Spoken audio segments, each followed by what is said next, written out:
Well, we are here in the lagoon and ready to start catching some things. The school year is coming up, and even though it's going to be a virtual year, I want to be able to show my students some of the cool animals that live out here.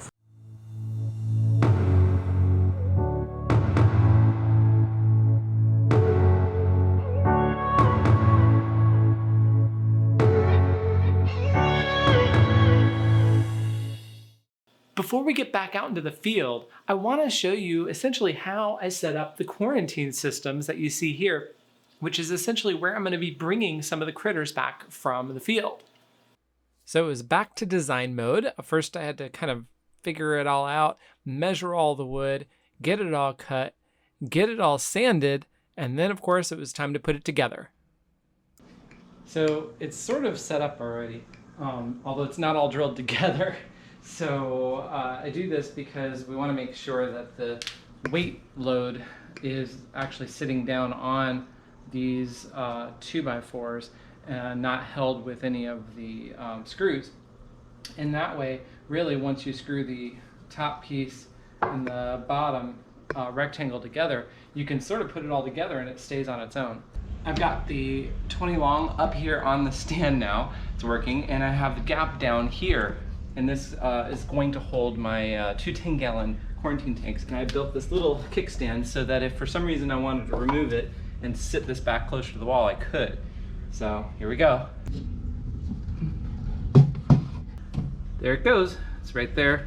And I just need another one to go here. And now I just have to fill this stand, or fill this tank back up and get it going. And then I'm ready to start bringing critters back in. So now we're back out into the field and I'm snorkeling along in the mudflats and estuary areas looking for little invertebrates. Sometimes you have to know what to look for, like a little clump sitting on the seafloor that looks like a couple of leaves stuck together. And voila, a little sea urchin.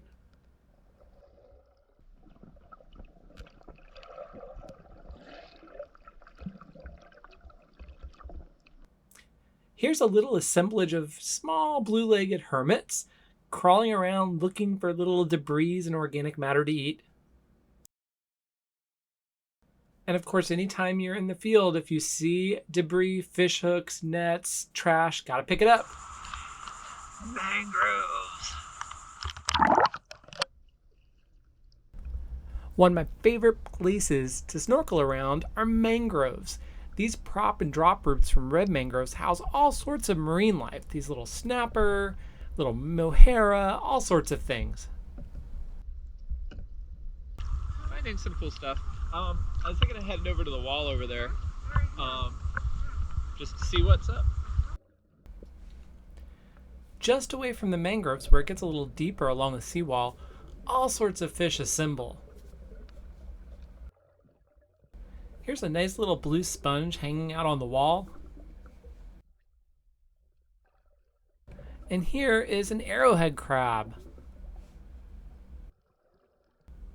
If you look close along the muddy bottoms, you might see some things. Here's a tube anemone, which is really neat to look at. You can also find egg cases like this one, which is from a shark eye snail.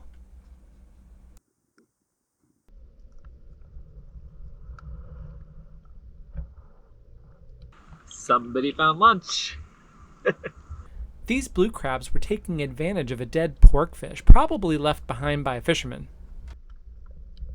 Well, we are back from the field and have a few things here for us to look at, which is really cool. Now, this nice little quarantine system that's partially set up now. I've got the 20 long up here and 10 here. I'm missing one more 10 here. So everything I bring in from the field is going to initially go in this 10-gallon tank, just so I can observe it, sort it, make sure everything is going okay, and then I can move it up to one of the other tanks. Now with invertebrates, they can technically go pretty much straight in the big tank. Some of them may keep in here for a little while until I make sure they're eating or whatever might be happening. And if it's a fish, it may actually rotate between 2 quarantine tanks for a little while changes of water, things like that, to make sure no parasites are on them. I didn't catch any fish today. I didn't actually go after any fish today. I'm pretty much, as the school year is just getting close to starting. But either way, I'm going very slow with things as I bring animals in. My goal is to bring interesting, unique things in for my students to observe and enjoy and kind of learn from. And a lot of the invertebrates I will then put right back out into the wild in a little while. So things sort of rotate through as I go throughout the year. But as I'm starting off new, I'm really starting off with not a whole lot at first.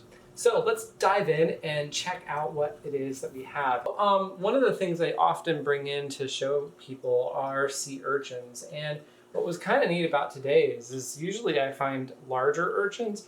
I found all these little tiny urchins, these little tiny little spike balls, which are kind of neat because of the tanks that I'm now kind of reduced down to here at home rather than what I was dealing with at school. So I got some of those. Here's another one, and we'll get some closer looks at these in another video, but they come in a variety of different color patterns. These are all variegated urchins. They're pretty easy to hold. Now this one's a cool one. I can grab them. It is a little, what we call a yellow line arrowhead crab. Kind of show them here. Kind of looks like a spider, but it actually is a crab, and they're very, very cool, but they are very fun to watch and play around with a little bit. My students usually really enjoy kind of watching them, and the one that I had last year was really quite large, and I let him go at the in April when the pandemic started and I was getting rid of critters. So this one will be a new one. It's a little smaller, but there's that too. I also got some what we call macroalgae. You can kind of see it here. This is a type of large algae, essentially. This one is commonly called feather algae. It's also Caulerpa, is its genus name. I'll probably do some videos on like different types of macroalgae because I think they're kind of fun. But getting them to grow is great for kind of teaching productivity, marine ecology, things like that. I did get a couple of little blue-legged hermits. These actually, you can buy these at marine aquarium stores, but they're great at scavenging, and you want some scavengers in all your tanks to try and take care of all of the little like scraps and things that go on. They help turn over the sediment as well for any algae that's growing there. So these are really nice to have as well. And yeah, that's about it. So you might think, oh, going out to collect to bring back this stuff. I bring more videos and pictures back than anything. But I'm just starting off really slow with just a couple of little items. Start to watch them, manage things, make sure the tank systems are working well, and make sure everybody's healthy and happy. Because again, I will release pretty much all of these things eventually.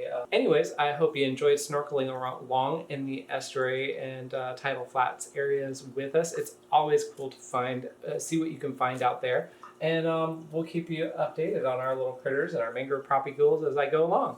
Until next time, keep exploring.